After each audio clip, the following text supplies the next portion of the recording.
अस्सलामुअलैकुम वरहमतुल्लाहि वबरकातुहू। बिस्मिल्लाहिर्रहमानिर्रहीम। टुडे इज़ 26 अप्रैल 2021, दिन है मंगल। हमारा लेसन चल रहा था हमारे प्यारे नबी सल्लल्लाहु अलैहि वसल्लम। हमारा पहला सवाल है, अपना जायज़ा लीजिए। क्या फहरिस्त में लिखे गए सारे काम आप खुद करते हैं? जो काम नहीं करते वो करने क्यों मुश्किल लगते हैं? जवाब लिखिए। मैं ये सारे काम खुद करती या करता हूँ, लेकिन कमरे की सफाई में थोड़ी सी मुश्किल पेश आती है, जैसा कि वो जगह जहाँ पर मेरा हाथ नहीं पहुँच सकता। अम्मी की रहनुमाई से मैं वो काम कर लेता या लेती हूँ। बाकी ये तमाम काम आसान हैं।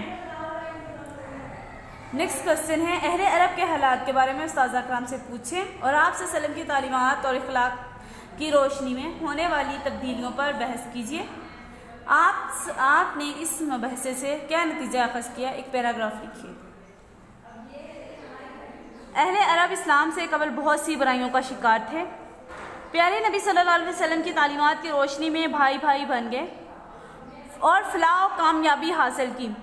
हर तरफ अमन व अमान, मोहब्बत, खलूस और मसावत का बोल बाला किया। Now turn page number 12। Page number 12 पे पहले आप दिन और तारीख लिखेंगे। हमारा सवाल है, हज़रत अब्दुल्ला के वाक़े से आपने क्या सीखा?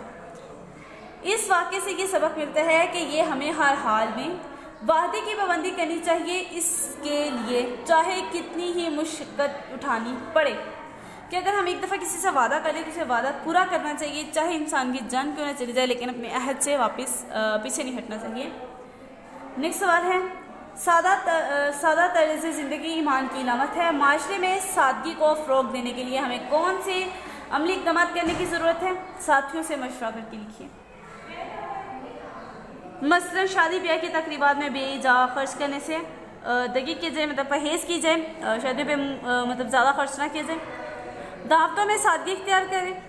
अपने लिबास पर बेदगा खर्च ना किया जाए। खाने पीने में इत्तदाल को अपना शाऊर बनाएं।